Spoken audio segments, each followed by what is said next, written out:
Bien-aimé, sois béni au nom puissant de Jésus-Christ de Nazareth. Bienvenue à cette autre Minute Plus avec la prophétesse Déborah, servante de l'Éternel, mère des nations, mais aussi et surtout ta servante. Oui, bien-aimé, je suis ta servante. Si je suis né, c'est pour te servir. C'est parce que le Dieu de gloire me garde sur cette terre afin que je t'apporte le message qu'il veut que tu aies, que tu obtiennes, sur lequel tu dois méditer, bien-aimé, à un certain moment donné. Tu es donc béni au nom puissant de Jésus-Christ de Nazareth.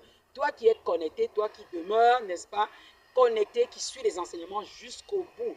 Parce qu'il faut suivre ces enseignements, bien-aimés, jusqu'au bout. Il ne suffit pas tout simplement de cliquer pour quelques secondes et après passer, bien-aimé.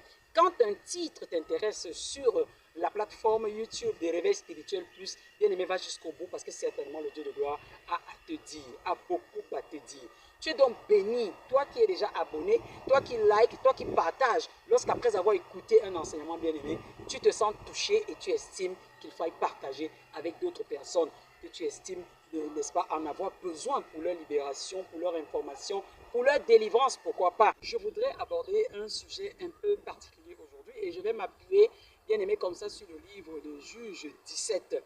En tout cas, le Seigneur est fâché pour un certain nombre de choses. Une situation qui prévaut, n'est-ce pas, dans le corps de Christ en ce moment, et le Dieu de gloire est fâché. Bien aimé, dans le livre de Juge 17, nous avons un jeune homme comme ça de Bethléem, de Juda, qui s'est levé, il est parti de chez lui, un lévite, et puis il est allé vers la montagne d'Éphrem, parce qu'il cherchait un lieu convenable d'habitation. Il cherchait, bref, un endroit où il pouvait mieux, n'est-ce pas, se sentir.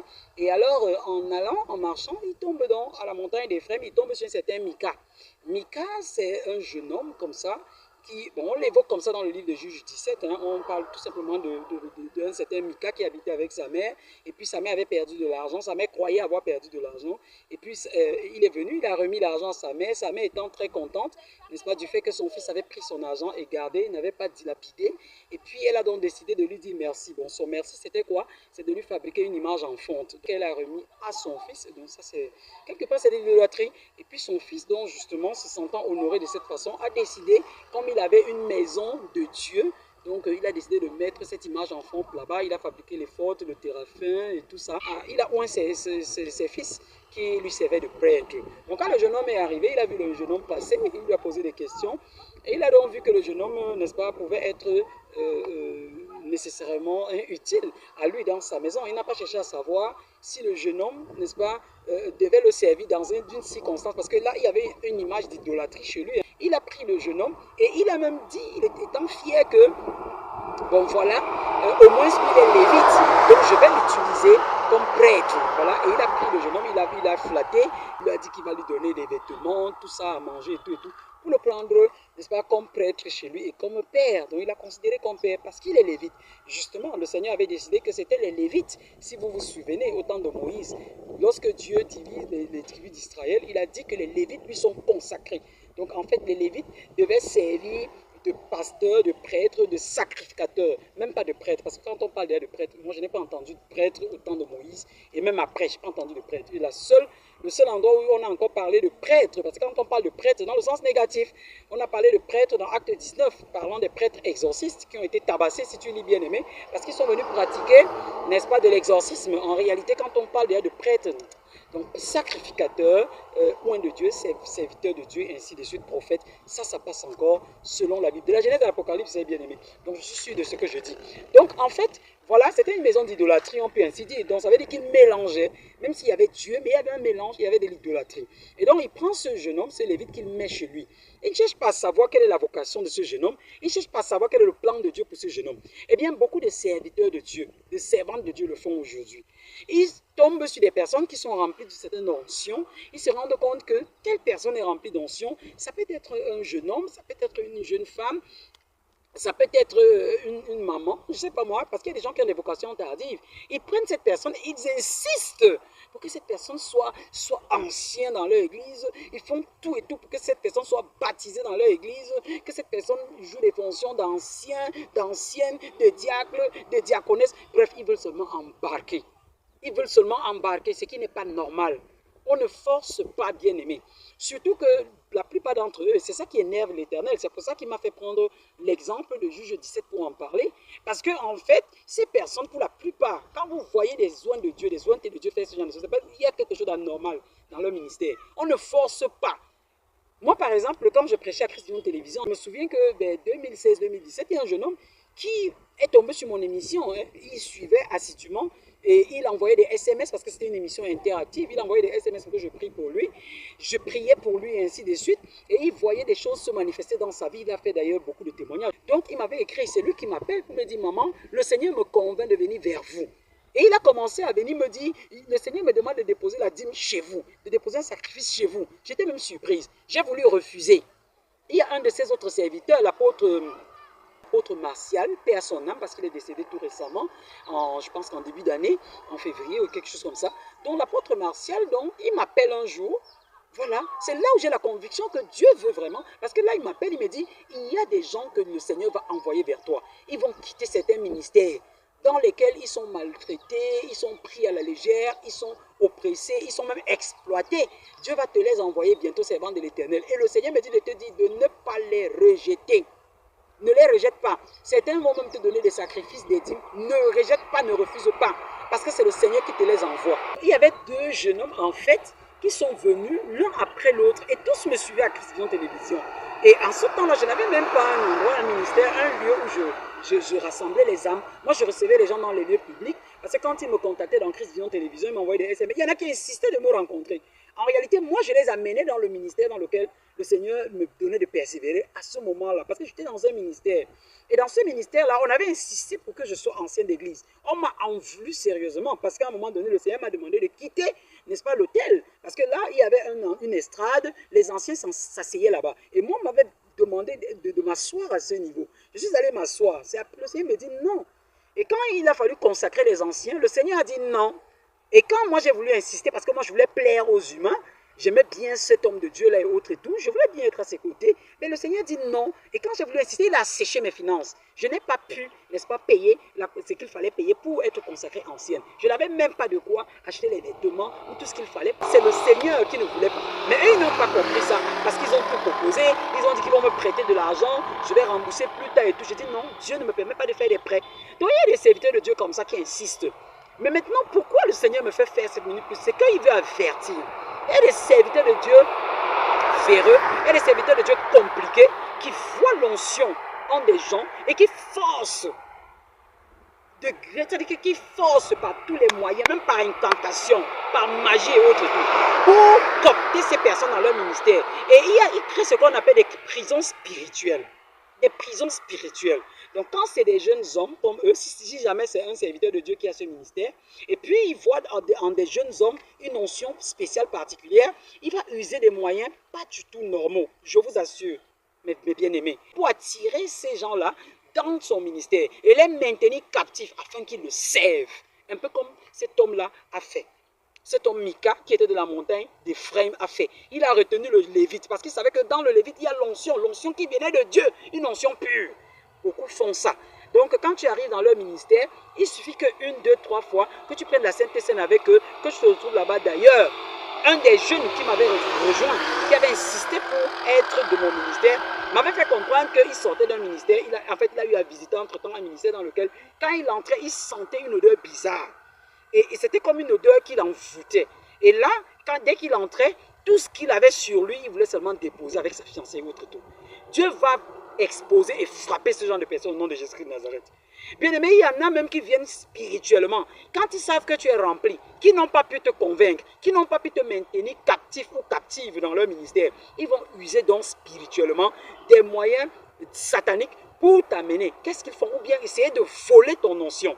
Certains vont venir faire, tu vas voir, bien aimé, si tu vois un serviteur de Dieu, un oint de Dieu qui vient te faire des couches de nuit, qui vient chaque fois t'embrasser et ainsi de suite, fais attention.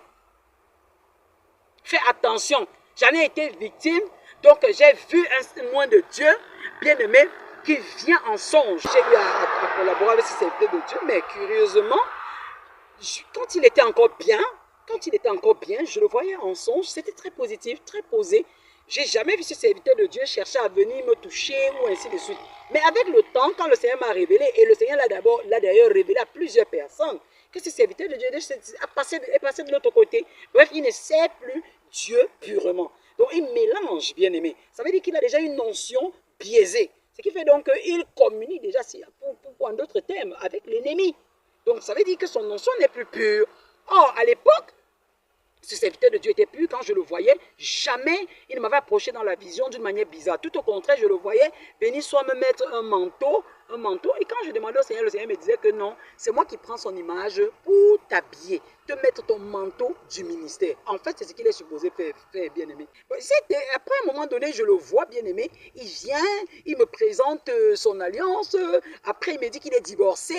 Après un temps, 3 mouvements, je le vois, il est toujours en train de chercher à m'embrasser et autres et tout. Même jusqu'à chercher à faire des couches de nuit avec moi. Pourquoi, bien aimé? Moi, je mène une vie de sanctification. Je ne couche pas avec les hommes. Je ne couche pas avec les hommes. Donc, quand quelqu'un vient comme ça pour faire des couches de nuit avec toi, ça veut dire que la personne essaie de venir voler ton onction. Quelque chose, la personne veut te rendre spirituellement, donc ça appuie sur ton onction pour faire fonctionner son onction à lui, qui est déjà biaisé et qui ne marche plus normalement. Donc, ils sont là, ils cherchent des oncions fraîches. Bien aimé, que Dieu te protège de toute couche de nuit par rapport à des oins de Dieu verrés au nom de Jésus-Christ de Nazareth. Que ce soit les jeunes hommes, que ce soit les jeunes filles. Je déclare que le Dieu de gloire frappe, expose le visage de tout oint de Dieu, de toute ointe de Dieu, qui viendrait avoir des couches de nuit avec vous, de façon à vous voler, parce que c'est possible, bien aimé. Quand quelqu'un est déjà passé de l'autre côté, quand quelqu'un est plus normal, il peut faire ça. Je sais de quoi je parle. Et le Seigneur est fâché. Le Seigneur m'a dit qu'il frappe cette personne et qu'il dépouille cette personne qui a essayé de venir faire ça. C'est anormal, bien aimé. C'est anormal. Donc vous voyez, vous cherchez physiquement à avoir des personnes dans votre ministère. Vous ne parvenez pas à les convaincre. Vous êtes orgueilleux, vous êtes suffisant. Vous ne savez même pas, vous ne mettez même pas les genoux au sol pour demander au Père Céleste. J'aimerais travailler avec ton fils là, j'aimerais travailler avec ta fille là. Et vous forcez les choses, ça ne se force pas. Non, bien aimé. Donc si une personne est appelée à travailler avec toi, Dieu va permettre cette rencontre, cette collaboration. Mais il y a des collaborations pour un temps, ce n'est pas pour la vie. Il faut que certaines personnes comprennent ça, bien aimé. Donc je prie, bien aimé.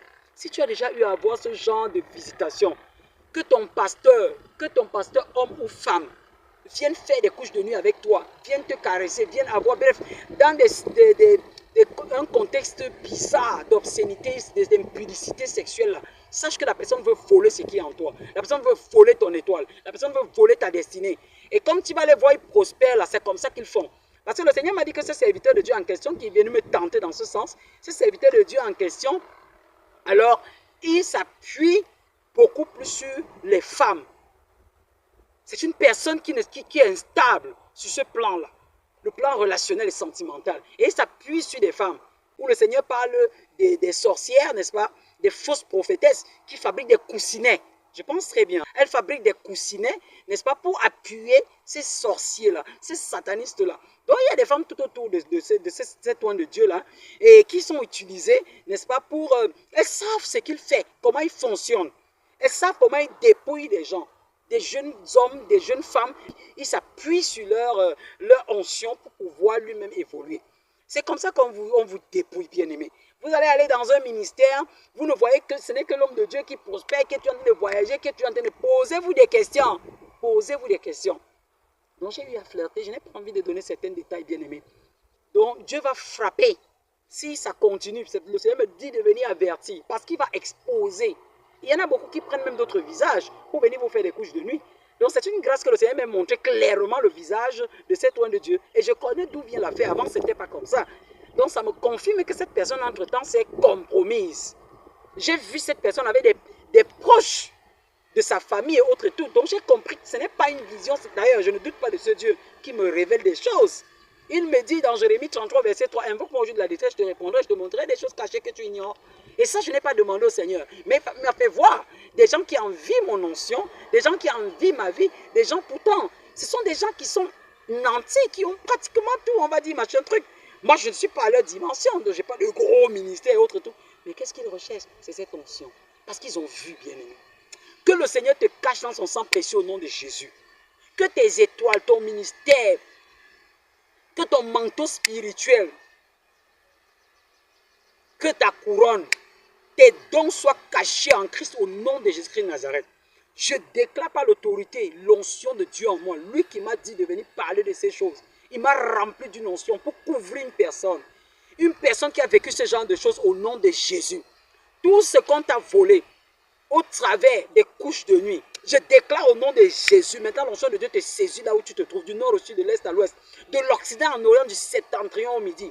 Le Dieu de gloire te restaure cela. Le Dieu de gloire dépouille ces personnes. Au nom de Jésus-Christ de Nazareth. Et le Dieu de gloire redépose ça dans ta vie. Sois désormais vigilant, sois désormais vigilante.